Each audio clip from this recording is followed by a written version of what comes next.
جیسے ابو بکر نے کہا تھا کہ میرے ہوتے ہوئے کوئی دین میں بدلاؤ لائے اور میں دیکھتا رہوں. تم جانتے ہی نہیں ہو فیضان کو. ارے فیضان پر اللہ کی لعنت اگر فیضان چپ رہے. تو بھائی سیدھی بات میرا ماننا ہے, آپ کی کیا رائے ہوگی کیا نہیں, لیکن میرا ماننا ہے کہ جیسے قادیانی ختم نبوت کے منکر ہیں ویسے ہی بریلویت قرآن اور احادیث کے منکر ہیں. جیسے قادیانیوں کا دین سے کوئی لینا دینا نہیں ہے ویسے ہی بریلویت کا دین سے کوئی لینا دینا نہیں ہے. پھر آگے سے تم کون سا فتویٰ لگاؤ کون سا فتویٰ نہ لگاؤ, لیکن جب تک ہم زندہ ہیں تم نبی کے غداروں کو ہم ایسے ہی جواب دیتے رہیں گے. تمہیں کیا لگا کہ تم ہمارے نبی صلی اللہ علیہ وسلم کے دین کی دھجیاں اڑاؤ اور کوئی سامنے سے حسینی نہیں نکلے؟ ہم جب تک زندہ ہیں انشاءاللہ تمہاری آنکھوں میں آنکھیں ڈال کر تمہیں جواب دیں گے اور قرآن اور حدیث سے جواب دیں گے.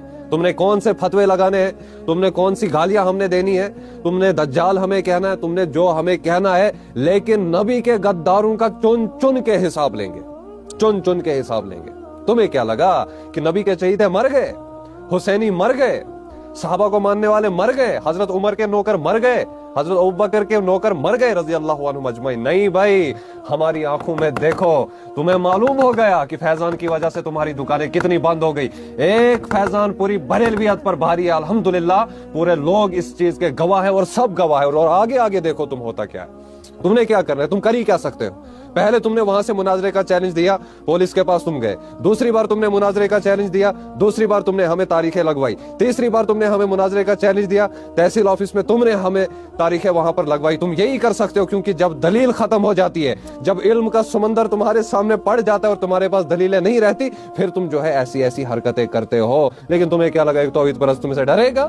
ارے میں فیضان, تم جانتے ہی نہیں ہو فیضان, تم جانتے ہی نہیں ہو فیضان کو. تم ہمارا زمانہ جاہلیت جانتے ہی نہیں ہو کہ ہم کیا تھے. ارے زمانہ جاہلیت میں بھی ہم کسی سے نہیں ڈرے. آج تو رب ساتھ ہے, آج تو قرآن ساتھ ہے, آج تو میرا نبی ساتھ ہے, آج تو صحابہ کی فوج ساتھ ہے, آج تو موحدوں کا لشکر ساتھ ہے. تو آج فیضان تم سے ڈرے گا؟ تمہیں کس نے بولا کہ فیضان تم سے ڈرے گا؟ ارے آنکھوں میں آنکھیں ڈال کر الحمدللہ رب کی قسم, جو 1 سال پہلے قسم میں نے کھائی تھی, اس زندہ رب کی قسم, جب تک اس دھڑکتے ہوئے دل میں خون کا ایک قطرہ بھی ہے تم مشرکوں کو ہم توحید سناتے رہیں. مگر ایک بات تو سچ میں ثابت ہو گئی کہ جیسے اگر مشرک کو آب زمزم میں نہلایا جائے تب بھی وہ وہاں سے غلیظ گندا نکلے گا ہی نکلے گا. اور اب تم لوگ جو یہ ویڈیو دیکھ رہے ہو, جو یہ اندر سے سوچ رہے ہیں کہ یار یہ کون سی باتیں کریں, یہ تو توڑنے کی باتیں کریں, یہ تو جوڑنے کی بات ہی نہیں کر رہے, بھائی نبی کے غداروں کو ہم چھوڑیں.